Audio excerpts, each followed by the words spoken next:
If you found this post, please pay attention. There are things happening in the world that the powers that be don't want you to know about. You'll be called crazy or a conspiracy theorist for even entertaining the idea that aliens are real. But this is a cold, hard truth. And there are people out there who are trying to bury this truth. I don't know why, but this is my last chance to tell you my story. It was a Sunday afternoon and I'd finished my self-care Sunday routine. Face mask, nails painted, yoga, the works. As the sun was starting to dip, I thought it would be a great opportunity to go for a drive and listen to some music through the countryside. I had no destination in mind, no plan to visit friends. I just wanted to be out on the road with my thoughts. It started out peaceful. The roads were mostly empty and the views of the English rolling hills were beautiful in the dusk. I had my windows cranked, allowing for a breeze to roll around the car, and the smells of the approaching autumn to infuse the leather seats. I approached a sign for a beauty spot 2 miles to my left, so I took the turn-in and headed in that direction. It led me to the precipice of a valley with a few picnic benches overlooking the deep V. I put the car into park, grabbed a flask of tea and headed out. It was really quiet, with only a few nature sounds here and there. I sat there for an hour or so, just reflecting. Not on anything in particular. I know it sounds like I was having some deep life-changing experience, but it's not like that. I'm just an introvert that enjoys the peace of my own company sometimes. I didn't really notice it getting dark. The air was still warm and I'd slipped into an almost trance-like state while sitting atop the picnic bench. But then I heard, or more like felt, an approaching hum. It was a low, jarring sound that didn't seem to be coming from any one direction. It was as if it was descending from the sky like an invisible blanket, and everything it enveloped began to hum to the same frequency. As it intensified, it began to make my eyes feel dull and achy. I looked around but couldn't see anything amiss, but decided that it was time to leave. I gathered my belongings and headed back to the car.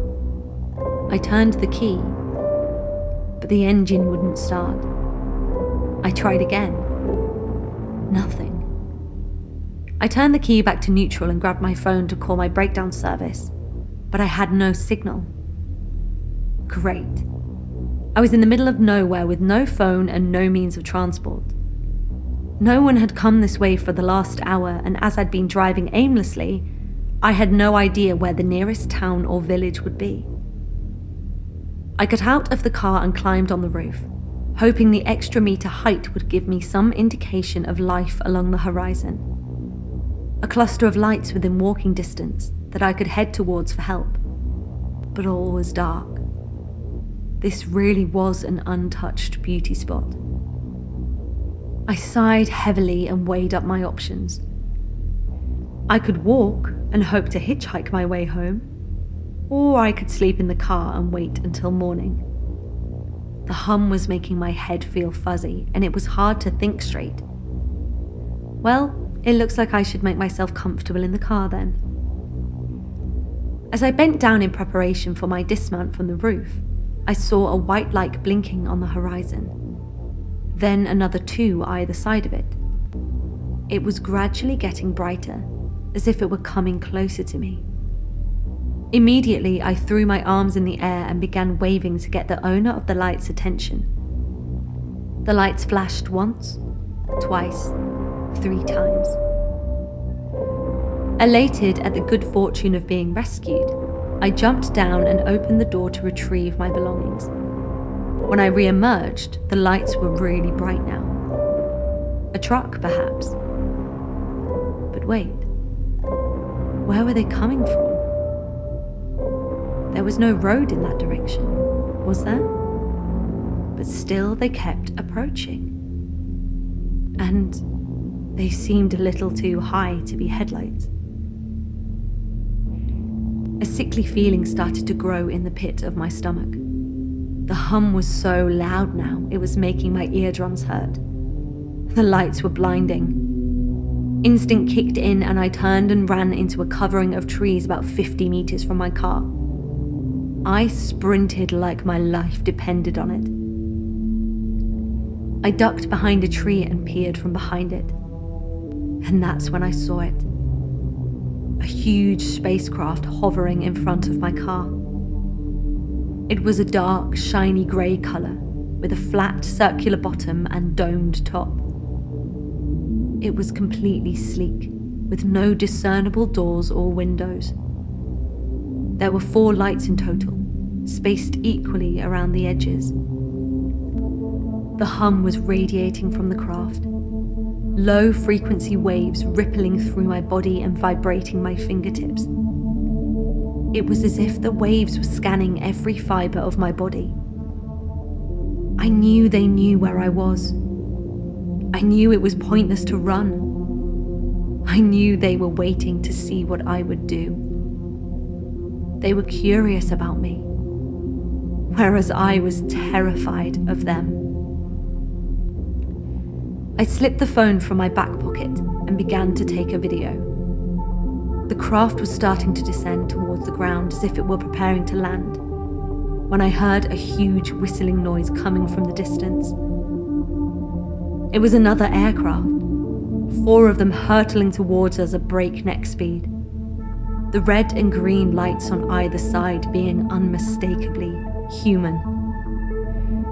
As they drew closer, the spacecraft in front of me shot up towards the sky within the blink of an eye and disappeared from sight.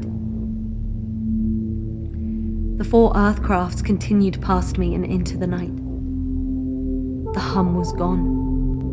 The fog on my brain was lifted, and with it, the fear of what I had just witnessed hit me and forced me into action.